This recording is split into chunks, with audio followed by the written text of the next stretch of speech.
The biggest games in general might have come at the beginning and end of 2019, but when the year was firing on all cylinders, there was nothing better. Yes, I am going to start positive because oh baby are we gonna get into some pure tire fire territory soon enough. So yeah, the good stuff. 2019 positively fired out of the gates with Resident Evil 2 and Kingdom Hearts 3, moving into the phenomenal rollout of Mortal Kombat 11, Apex Legends, Devil May Cry 5, and Sekiro Shadows Die Twice, kicking things off with a bang across those opening months. There were also some hiccups in between and a middle third where things just meandered along, but this furious pace was then mirrored in the close of the year too, with Call of Duty Modern Warfare, Outer Worlds, Death Stranding, Star Wars Jedi Fallen Order, and the immaculate King of Cards expansion for Shovel Knight. New consoles also offered some surprises too, with the delightful Mega Drive Mini and Switch Lite being received with open arms, while an all-digital Xbox appeared to serve no one and Google Stadia crashed, burned, and continues to rage aflame to this day. No, I can't ignore the negatives for too long, so let's just get to it. Just remember the good of 2019 for the most part, okay? Because I'm Scott from WhatCulture.com, and these are the 10 worst video games of 2019. First up, a dishonorable mention. Trials Rising. You know what Trials didn't need? Microtransactions and a loot system. Literally no one, not a single one, was asking for a robust system of unlockables or to turn this beloved series into a platform for content, at least more than it already was. Because for the longest time, even through its many browser-based copycats, Trials is the epitome of just one more go gaming. It thrives on being arcadey as hell, giving you great levels, a solid array of bikes to grapple with, and occasionally hilarious set pieces that fling your rider in every direction possible. Trials Rising, whilst having that lovable game engine at the very core, stumbles in almost every other area, including some occasionally impossible difficulty spikes, naff unlockables, and unmemorable track design. A massive missed opportunity seemingly put out just to cash in on an existing IP. And now on with the main list. Number 10, Jump Force. Speaking of missed opportunities, Jump Force will go down as arguably the biggest of the generation. How, when your mission statement is combine the most popular anime characters, powers, and environments in entertainment history, do you get that wrong? Apparently by not devoting anywhere near enough time to animation, storytelling, or combat mechanics. Jump Force on its face is all the things that I just said, but playing it is a slog from front to back. Combos are weightless, boring, and overly repetitive. Power-ups don't have any of the requisite weight or style to truly shine. And the game's story involves talking to static character models over and over until you unlock the next fight. It's just baffling. If this had the care and attention of something like Dragon Ball FighterZ, we would have been looking at a Game of the Year candidate instead. Number 9, TEAMSONIC Racing. How to squander the momentum and potential of your kart racing franchise, the Sonic Racing story. See, despite Sonic's kart titles existing in the shadow of Mario Kart, Sonic and All-Stars Racing Transformed was a very unique take, combining land, sea, and air track design with a roster of Sega's greatest. So, what happened this year? Well, they dialed everything back for seemingly no reason.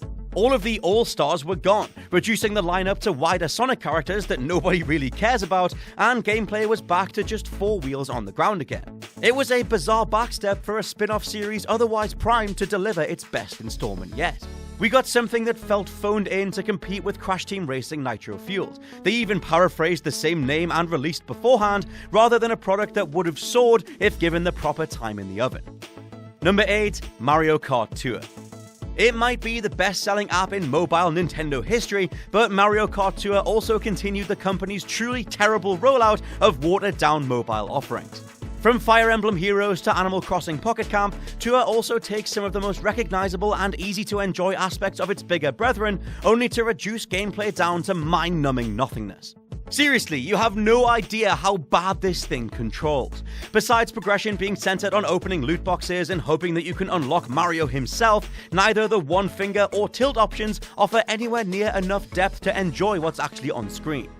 And that is doubly terrible because Mario Kart Tour looks amazing. It's everything you'd want from a mobile Mario Kart in theory, but done through a control scheme and progression system designed to numb you and take advantage of recurrent spending habits. Number 7, Crackdown 3. Crackdown 3 is every bit the more Crackdown mandate that we'd assumed for years beforehand, but that is also a double-edged sword.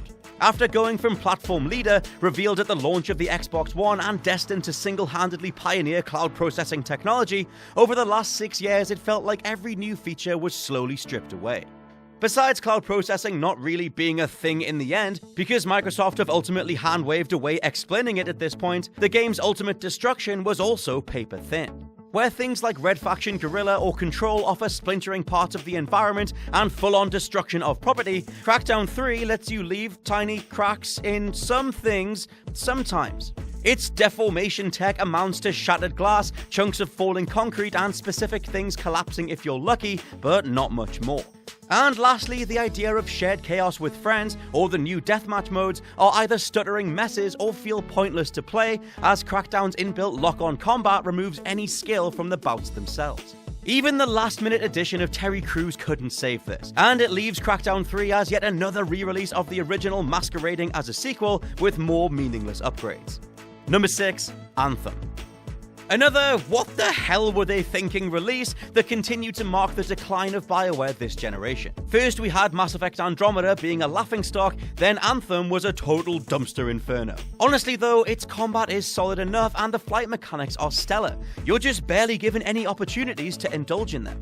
A stupidly intrusive cooldown affects your flight every 10 seconds, and mission design revolves around defending points or fetching items. At one point in the story, you're even tasked with going away and scoring a number of headshots, retrieving a number of hidden items, or killing certain enemy types just to advance what little narrative there is. As was made clear post-launch by a Kotaku expose, BioWare and Anthem were a terrible mix as things went on. The team's strengths never lay in military fiction, and Anthem was initially meant to be something so much greater, only to be trimmed, sliced, and mutated into the product that we see today.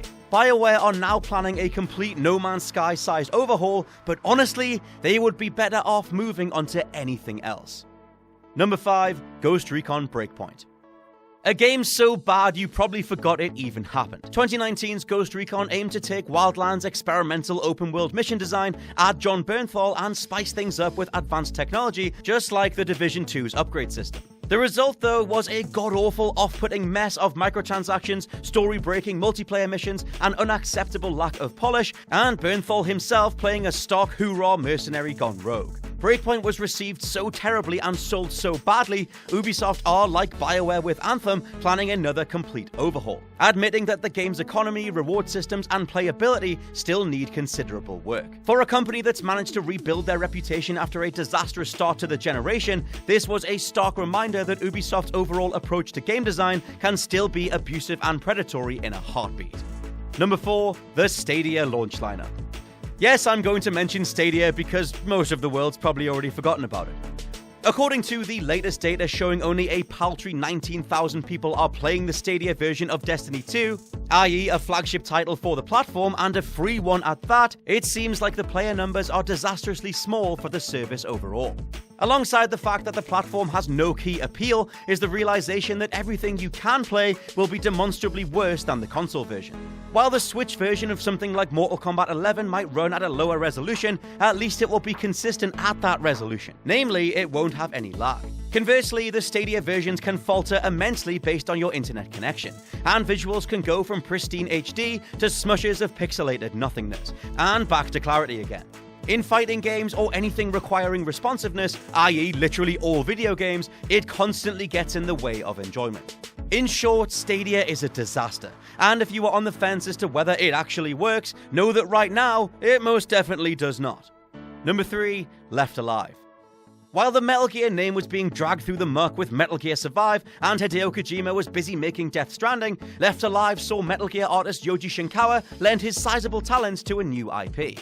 Very much marketed as the successor to Metal Gear Solid, its official screens including mechs, stealth sections, and Shinkawa's iconic designs, the reality of Left Alive couldn't hold a candle to such a monolithic series.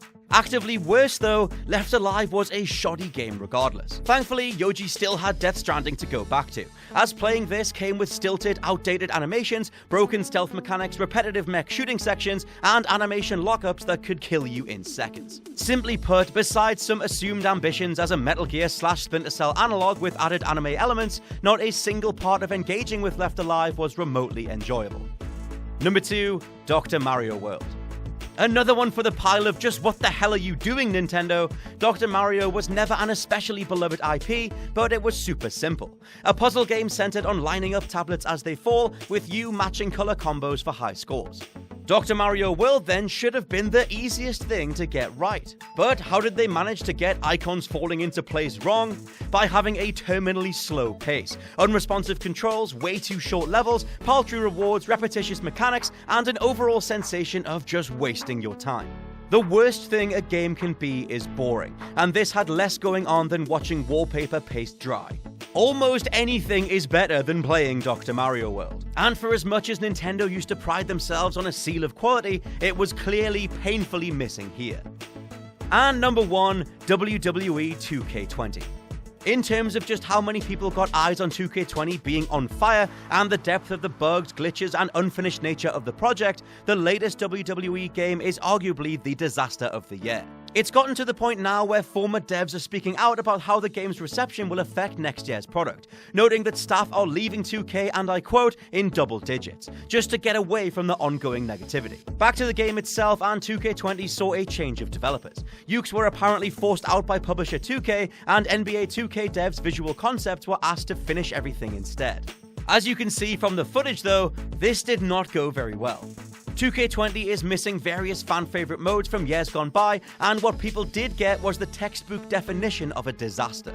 Character models violently warping into one another and the ring, the camera detaching and leaving the stadium altogether, various referees, wrestlers, or objects levitating. WWE 2K20 is blatantly unfinished, and was only released to satiate the need for another annual WWE game. It is shambolic, and reminiscent of Assassin's Creed Unity's iconic face glitch from 2014. Here's hoping that the next generation and WWE 2K's debut on it is a drastic market improvement. And that's my rundown of the worst games of the year. Let me know which other games you love to hate down in the comments below, and please check out the WhatCulture Gaming Podcast. For now, I've been Scott from WhatCulture.com, and I'll catch you soon.